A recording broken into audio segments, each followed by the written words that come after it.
잠깐 기도드리겠습니다. 신령하시고 은혜가 충만하신 아버지, 감사와 찬양과 경배를 드립니다.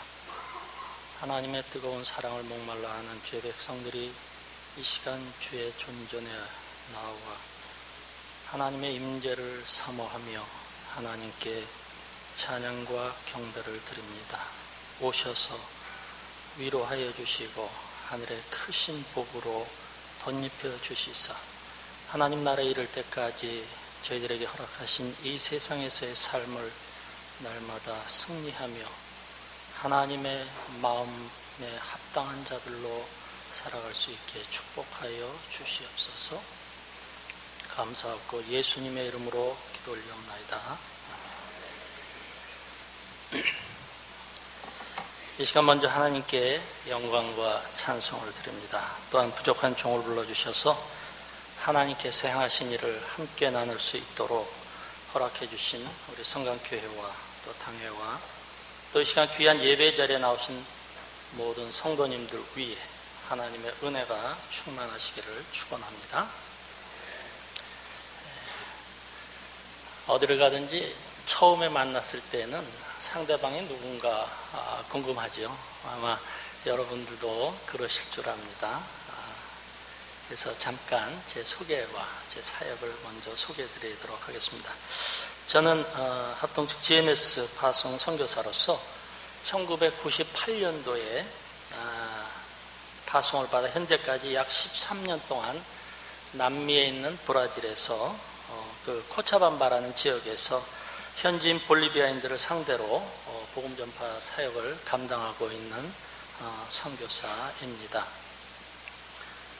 우리 성강교회는 제가 우리 석장로님 부부와 함께 베데스다 병원 선교단을 오래도록 섬겨왔는데 그러한 인연으로 알게 되었고 93년도인가 5년도에 한번 이곳에서 저희가 찬양 발표회를 가진 적이 있어서 제가 좀 낯이 익은 그러한 교회입니다. 원래 저희 집안은 저희 선친들이 평안북도 선천군 심천면 그러한 곳에서 월곡교회라는 교회를 섬기셨습니다. 저희 증조부께서 처음으로 복음을 받아들이셨고 해방 이후에는 남한으로 피난을 오셔서 조부 되시는 김성준 장로님과 백부 되시는 김병훈 장로님께서 한경진 목사님과 함께 영락교회를 처음에 개척하시고 섬기실 때에 부자 장로님으로 두 분이 섬기셨습니다. 또 저희 부친은 일찍 세상을 떠나셨습니다마는 저희가 아주 어렸을 때에 그 보광동에 오셔서 가정집에서 교회를 시작하셨습니다. 그래서 지금은 역사가 51년 된 보성교회라는 교회가 바로 저희 가정에서 시작이 되었습니다. 여러 성도님들 앞에서 저희 신앙의 역사나 연조를 자랑하려고 하는 것이 아니라 요즘 하도 부모님들과 조상님들의 그러한 신앙에 대해서 회의하는 또 그렇게 만드는 사회적인 여러 가지 징후들이 많이 있기에 신앙을 지켜나가는 것이 얼마나 소중한가 하는 것을 말씀을 드리고자 하는 것입니다. 제가 사역하고 있는 볼리비아는 남미 대륙에 있습니다.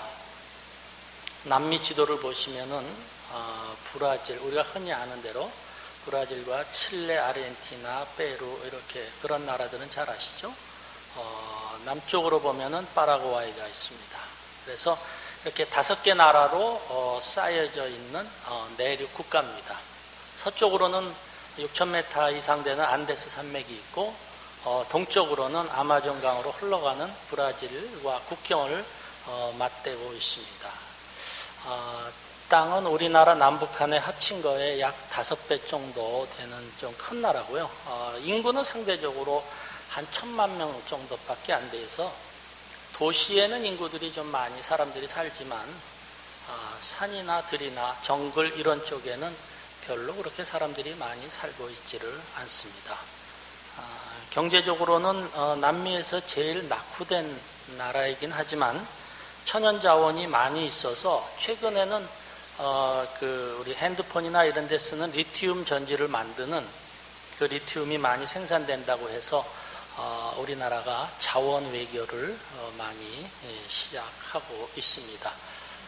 불과 3년 전까지만 해도 이 대사 관계가 수립이 안 돼서 저희가 그 여권이라든지 이런 서류를 하려면은 페루로 넘어가서 했어야 되는데 최근 정부가 들어서면서 대사 관계가 새롭게 회복이 되었습니다.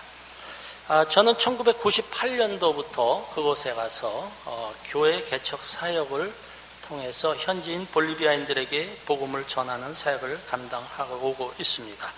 제가 중점적으로 두고 있는 사역의 목표는 첫째는 교회 개척을 통해서 복음을 전하자 하는 것이고, 두 번째는 자기 민족 구원은 자기들의 손으로 하게 하자 하는 이 두 가지의 커다란 선교 목표를 갖고 시행해 오고 있습니다.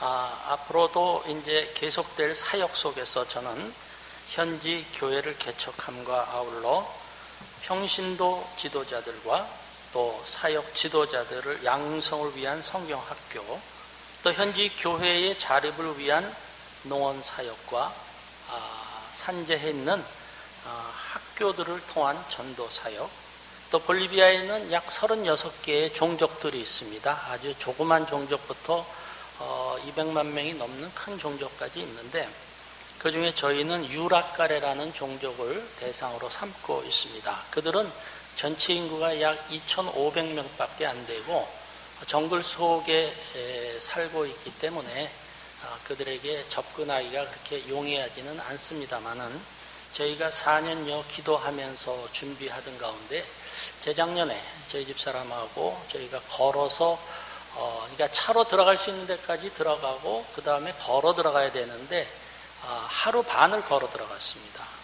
그러니까 길이 없는 곳인데 그곳에 마침 복음을 듣기 원하는 분들이 계셔서 저희가 하나님의 은혜로 그것까지 다녀왔습니다. 오늘은 저희가 하나님의 말씀을 듣는 귀한 날이기 때문에 제 사역은 이것으로 간략하게 보고를 마치도록 하겠습니다.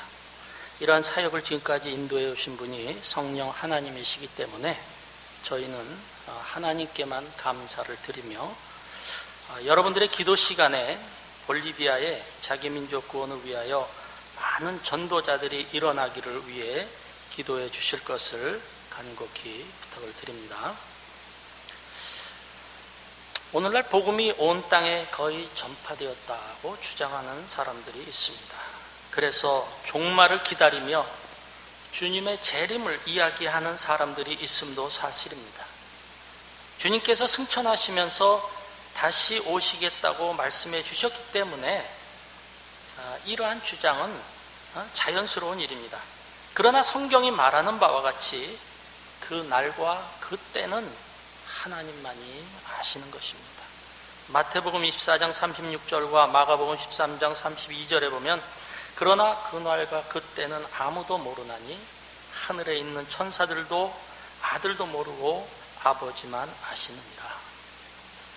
따라서 성급하게, 그리고 하나님께서 말씀하시지 않은 시간과 때를 인간이 정해놓고 호도하는 것은 죄인 것입니다. 확실하지 않은 것을 너무나도 확실하게 말하는 것, 바로 그것이 이단들의 특징인 것입니다. 우리는 특별히 조심해야 합니다. 다만 우리가 해야 할 것은 우리 주님께서 명령하신 바와 같이 그 때가 이를 때까지 하나님을 예배하는 일과 복음을 전파하는 일에 힘을 써야만 될 것입니다. 그렇다면 믿는 우리가 하나님의 일에 헌신하고자 할 때에 기억하고 생각해야 할 일들이 있습니다. 그것은 우리 하나님께서는 구원을 이루실 복음 전파 사역에 있어서 어떤 사람들을 부르시고 사용하시는가 하는 것입니다. 다시 말해서 하나님의 부르심에 합당한 사람들은 어떤 마음을 가진 사람들이어야만 하는가 하는 것입니다. 그것은 그렇다고 자격을 이야기하는 것은 아닙니다. 또 조건을 말하는 것도 아닙니다. 그것은 다만 우리를 불러 하나님의 일을 시키시는 인생의 주인 되신 하나님이 보시는 참된 종의 모습이 무엇인가 하는 것입니다. 세상에서 일을 할 때에도 요구하는 조건들이 많이 있습니다. 직장이나 회사 또는 모든 공공기관이나 학교에서도 으뜸으로 치는 덕목이라는 것이 있습니다. 그것은 꼭 지적인 소양이나 경험만을 이야기하지 않으며 오히려 충성과 근면과 성실함을 동시에 요구하고 있습니다. 우리 하나님께서도 이와 같이 천국에서 필요로 하는 사람을 말씀하실 때에 충성된 사람을 으뜸으로 꼽으셨습니다. 그러나 하나님의 일은 세상의 일과는 차원이 다릅니다. 질적으로 다른 것입니다. 그것은 구원을 이루는 일이고 죽음에서 생명으로 이끄는 일이고 어두움에서 밝은 빛으로 인도해내는 일이기 때문에 그렇습니다. 그것은 또한 태초에 창조된 인간 아담과 하와가 범죄함으로 죽었던 생명, 잃어버렸던 영생을 다시금 회복시키는 일인 것입니다. 그것은 창조도 하나님과의 끊어져 버린 인간 스스로는 도저히 회복할 수 없는 엄청난 것을 하나님 편에서 친히 오셔서 회복시켜 주시려는 사랑이 있기에 그 사랑에 기초한 것이기 때문에 가능한 것입니다. 사랑하는 성도 여러분, 하나님께서는 이 위대한 일을 혼자 하시지 않습니다. 사랑하는 그의 백성들을, 순종하는 종들을 불러서 택하셔서 이루어가고 계십니다. 어떻습니까?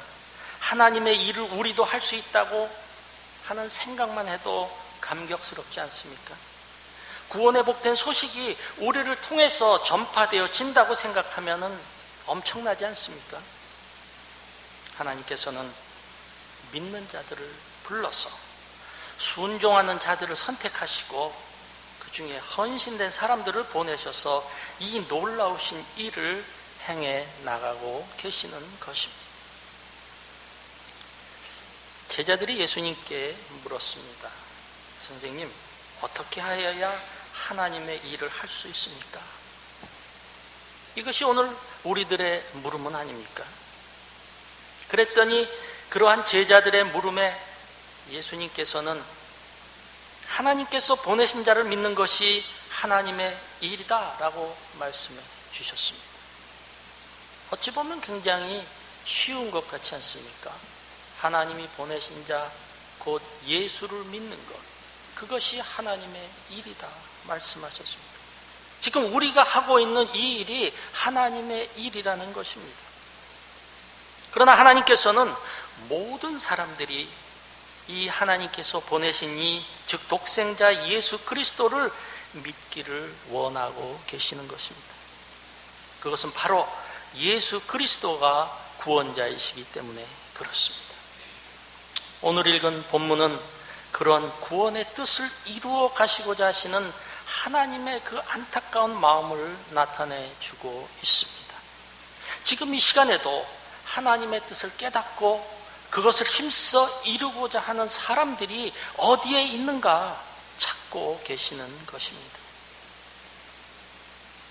잠언 24장 11절과 11절을 다시 한번 보겠습니다. 너는 사방으로 끌려가는 자를 건져주며 살육을 당하게 된 자를 구원하지 아니치 말라.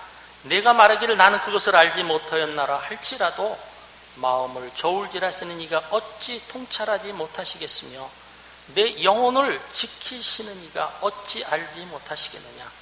그가 각 사람의 행위대로 보응하시리라. 어떻습니까? 두렵지 않습니까? 우리 하나님께서는 하나님의 형상으로 지음을 받은 인간들이 범죄하고 죽어가고 있는 사실이 안타까우신 것은 물론이거니와 그들을 구원해내는 일을 감당해야만 하는 하나님의 백성들이 그 사명을 잊어버리고 자기 만족과 안일함 속에서만 안주하고 있음이 합당하지 않다고 말씀하시고 계시는 것입니다. 너는 사방으로 끌려가는 자를 건져주며 살육을 당하게 된 자를 구원하지 아니치 말라. 무슨 말씀입니까? 구원하라는 말씀이시지요. 구원의 소식을 전하라는 것입니다. 오직 예수만이 구원이심을 전하라는 말씀입니다. 내가 말하기를 나는 그것을 알지 못하였노라 할지라도 마음을 저울질하시는 이가 어찌 통찰하지 못하시겠으며 내 영혼을 지키시는 이가 어찌 알지 못하시겠느냐. 이것은 무슨 말씀입니까? 아신다는 말씀입니다. 우리의 마음을 아시는 전능하신 하나님이시니 변명할 여지가 없다고 하는 것입니다. 그가 각 사람의 행위대로 보응하시리라. 그리고 어떻습니까? 우리의 행위대로 순종함과 불순종함의 결과대로 심판을 하신다는 말씀이지요. 고린도후서 5장 10절에 보면은 이렇게 말씀하고 계십니다. 각각 선악간에 그 몸으로 행한 것을 때가 따라 받으려 함이라. 요한복음 5장 29절에 보면 선한 일을 행한 자는 생명의 부활로 악한 일을 행한 자는 심판의 부활로 나오리라. 시편 62편 5절에 보면 주여 인자함은 주께 속하오니 주께서 각 사람이 행한 대로 갚으시나이다. 우리는 오늘 두렵고 떨리는 마음으로 이 말씀을 대해야만 할 줄 압니다. 하나님께서 말씀하셨으니 반드시 찾으시고 그 결과에 따라서 상과 벌을 내리실 것입니다. 하나님께서는 오늘날 우리 믿는 자들에게 열매를 찾고 계십니다. 믿음의 열매, 순종의 열매를 찾고 계십니다.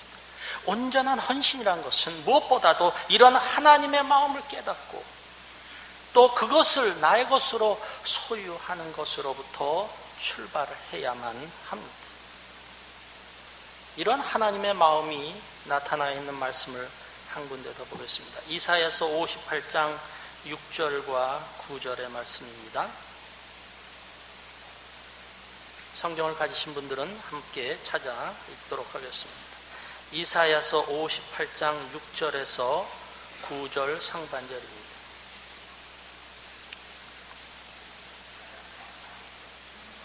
다 함께 한 목소리로 읽겠습니다. 내가 기뻐하는 금식은 흉악의 결박을 풀어주며 멍에의 줄을 끌어주며 압제당하는 자를 자유하게 하여 모든 멍에를 꺾어주는 것이 아니겠느냐. 또 줄인 자에게 양식을 나누어 주며 유리하는 빈민을 집에 들이며 헐벗은 자를 보면 입히며 또 내 골육을 피하여 스스로 숨지 아니하는 것이 아니겠느냐. 그리하면 내 빛이 새벽같이 비칠 것이요 내 치유가 급속할 것이며 내 공의가 내 앞에 행하고 여호와의 영광이 내 뒤에 호위하리니 내가 부를 때에는 나 여호와가 응답하겠고 내가 부르짖을 때에는 내가 여기 있다 하리라. 아멘. 그렇다면 우리는 그런 엄청난 하나님의 일을 어떻게 알 수가 있습니까? 우리는 그 사실을 성경을 통해서 알 수가 있습니다. 성경은 선교의 책입니다. 성경에는 이미 이루어진 일들과 아직 이루어지지 않은 일들이 공존하고 있는 하나님의 선교에 관한 책입니다.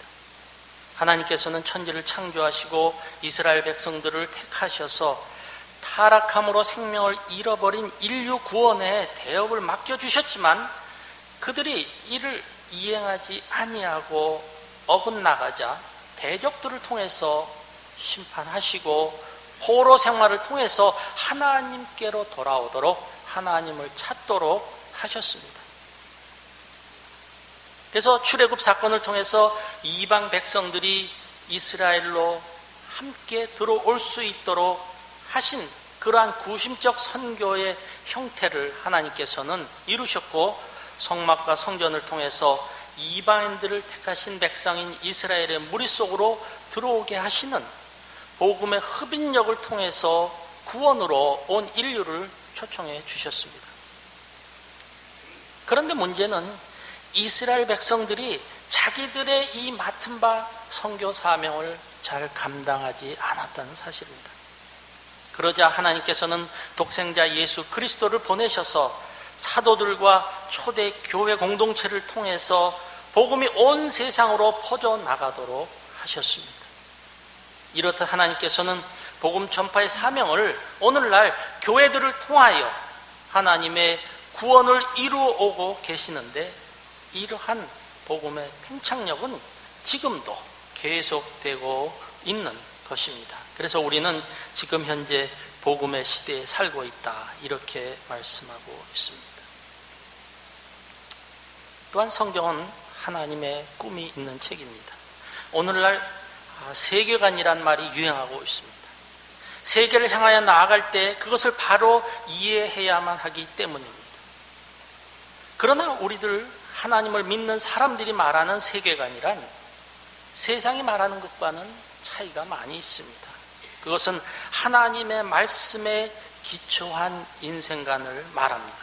그것은 세계를 창조하시고 지금도 운행하고 계시는 분이 하나님이시라고 하는 사실을 인정해야 하기 때문에 그렇습니다. 따라서 기독교적인 인생관을 가졌다, 혹은 기독교적인 세계관을 가졌다고 하는 말은 하나님 중심으로, 구원 중심으로 신앙을 해석하고 하나님을 믿는 믿음에 초점을 두고 살아가는 삶을 이야기하고 있습니다. 우리가 믿는 기독교의 중심 교리는 하나님의 사랑에 기초하고 있습니다. 그것은 하나님의 자신이 사랑이고 바로 사랑 그 자체이기 때문에 그렇습니다. 요한일서 4장 7절에 보니까 이렇게 말씀하고 있습니다. 사랑하는 자들아, 우리가 서로 사랑하자. 사랑은 하나님께 속한 것이니 사랑하는 자마다 하나님으로부터 나서 하나님을 안다, 이렇게 말씀합니다. 고린도전서 13장 13절에 보면 그런즉 믿음, 소망, 사랑, 이 세 가지는 항상 있을 것인데 그 중에 제일은 사랑이다. 따라서 기독교적인 인생관을 가졌다는 말은 하나님의 사랑을 기초로 한 삶을 살아간다는 말입니다. 그래서 온전한 헌신은 이러한 기독교적 인생관을 바르게 가졌을 때 나타나지는 결과인 것입니다. 주님께서 승천하시기 전에 제자들에게 내가 세상 끝날까지 너희와 항상 함께 있으리라고 하신 이 약속의 말씀은 이미 예수님께서 태어나시기 700여 년 전에 선지자 이사야를 통하여 약속하셨던 바로 그 말씀, 임마누엘 속에 분명하게 약속되어져 있는 것입니다. 우리가 주님의 이 약속을 믿을 때 비로소 온전한 헌신이 우리의 삶 속에서 나타나지게 되는 것입니다. 이런 하나님과의 언약 관계에 있어서 하나님께서 가장 중요하게 생각하시는 세 가지가 있습니다. 첫째는 진정성입니다. 다시 말해서 진정으로 하나님만을 찾고 있는 거예요. 하나님이 필요할 때는 하나님을 찾고 세상적인 것이 필요할 땐 세상적인 찾는 그러한 것이 아니라 모든 상황 가운데에서도 하나님만을 유일하게 찾고 있는가 하는 거예요. 두 번째는 충정성입니다. 그럼 그렇게 찾은 하나님을 얼마나 충성스럽게 따르고 있는가요? 우리들의 날마다의 삶 속에서 주님만을 충성스럽게 따라가고 있는가? 세 번째는 가치성입니다. 즉 인생의 최고 가치를 하나님을 사랑하는 데 두고 있느냐 하는 것입니다. 그렇다면 우리는 하나님과의 이 언약 관계를 생각할 때 무엇을 중요하게 생각해야만 하겠습니까? 그렇습니다. 받은 은혜를 기억해야 합니다. 과거의 만남을 기억하지만 그러나 과거로 돌아가서는 안 됩니다. 하나님 없이 살아왔던 불신앙으로 돌아가지는 말아야 합니다. 애굽의 고통 가운데서 구원해 주신 하나님을 이스라엘 백성들은 떠났습니다. 그러자 선지자 이사야는 그들에게 이렇게 말씀해 주고 있습니다. 너희는 옛적 일을 기억하라. 나는 하나님이라. 나 외에 다른 이가 없느니라. 나는 하나님이라. 나 같은 이가 없느니라. 사랑하는 성도 여러분, 여러분들 마음속에 계시는 하나님은 이사야 선지자가 오늘 우리에게 묻고 계시는 이러한 유일무이한 하나님이십니까? 다윗이 압살롬을 피해서 유대 광야로 도망갔습니다. 그리고서는 하나님이 계시는 시온의 성소를 기억하고 찬양을 드렸습니다. 비록 몸은 고통 가운데 있고 어려운 상황 가운데 있었지만 현재의 고통 가운데서도 도우시는 하나님을 찬양하였습니다. 시편 63편 6절과 7절에 보니까 내가 나의 침상에서 주를 기억하며 새벽에 주의 말씀을 작은 소리로 읊조릴 때에 하오리니 주는 나의 도움이 되셨습니다. 그러나 한편 우리는 과거로 또 돌아가지 말아야 합니다. 이스라엘 백성들이 애굽에서 나와서 하나님의 인도로 가나안을 들어갔습니다. 그러나 그들은 인도해 주신 하나님을 잊어버렸습니다. 그러자 하나님께서는 그들을 다시금 바벨론의 포로 생활로 이끄셔서 고통 가운데 있게 하셨습니다. 그것은 왜 그렇습니까? 느헤미야서 9장 16절과 17절 상반절에 보니까 그들과 우리 조상들이 교만하고 목을 굳게 하며 주의 명령을 듣지 아니하고 거역했다 그랬습니다. 주께서 그들 가운데서 행하신 기사를 기억하지 아니하고 목을 굳게 하며 패역하며 스스로 한 우두머리를 세우고 종되었던 땅으로 돌아가고자 하였나이다. 불과 2절에서 이스라엘 백성들의 9가지 아주 치명적인 죄야. 그것은 한마디로 말씀을 드리면 과거로 돌아가자고 하는 것 아닙니다. 기드온을 통해서 미디안으로부터 구원하셨지만 이스라엘 백성들은 주위의 모든 원수들의 손에서 건져내신 여호와 자기들의 하나님을 기억하지 아니했다 이렇게 했습니다. 이렇듯 반복되는 불신앙은 결국 하나님의 심판을 불러오는 결과를 초래하고 말았습니다. 그렇다면 오늘을 살아가는 우리 신앙인들도 어떤 삶을 살아가야만 하는가 하는 것은 분명히 나타나고 있다고 할 수 있습니다. 특별히 하나님의 일에 헌신하고자 하는 모든 백성들은 어떠한 태도를 가지고 살아가야 하는가가 분명하게 나타나진다고 할 수 있을 것입니다. 사랑하는 성도 여러분, 하나님께서는 지금 이 시간에도 구원의 복된 소식을 위하여 또 그것을 전파하기 위해서 헌신된 사람들을 찾고 계십니다. 그 사람은 하나님의 꿈을 발견하고 그것을 자기의 꿈으로 삼은 사람이어야만 합니다. 그 사람은 거룩한 열망을 가지고 그 꿈을 이루어 가려고 하는 열정을 가진 사람이어야만 합니다. 그 사람은 온전한 헌신으로 그 꿈을 현실화시켜 나가는 사람입니다. 꿈이 꿈으로만 머물 때에 아무 의미가 없습니다. 꿈은 비전으로 구체화시켜 나갈 때에 또 목표를 두고 목적을 가지고 나갈 때에 그 꿈이 어저께 밤에 꾸고 오늘 잊어버리는 그런 꿈이 아니라 생생하게 우리의 삶 전체를 통해서 살아 움직이는 역동적인 꿈이 되는 것입니다. 과거에 받았던 은혜와 축복을 기억하되 하나님의 마음을 아프게 했던 과거의 불순종은 마땅히 벗어버리고 새로운 사람으로 새로운 삶으로 거듭나야만 하겠습니다. 이렇게 할 때에 우리들의 삶은 하나님이 받으실 만한 아름다운 것으로 변화되는 것입니다. 바른 헌신은 바른 결단으로부터 시작되기 때문에 그렇습니다.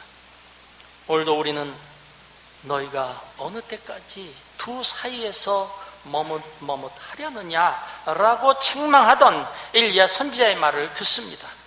지금이 바로 결단의 시간입니다. 우리 오늘 이 시간부터 하나님만을 믿고 따르기로 결단하십시다. 하나님의 부르심에 망설이지 말고 바로 응답하기를 결단하십시다. 하나님의 사랑과 구원의 복된 소식을 전하기로 결단하십시다.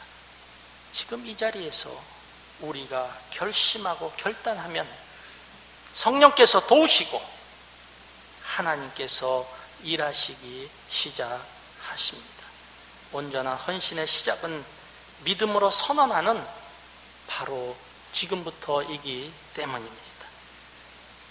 주님, 내가 여기 있사오니 나를 보내소서라고 고백했던 이사야의 고백이 오늘 이 자리에 모인 사랑하는 성도들에게도 동일하게 고백되기를 간절히 바랍니다. 기도하겠습니다. 하나님 아버지, 죄로 죽었던 저희들을 친히 찾아오셔서 구원해 주시고 하나님의 백성으로 삼으사 하나님을 경배하고 찬양하며 예배할 수 있도록 은혜 주심을 감사합니다.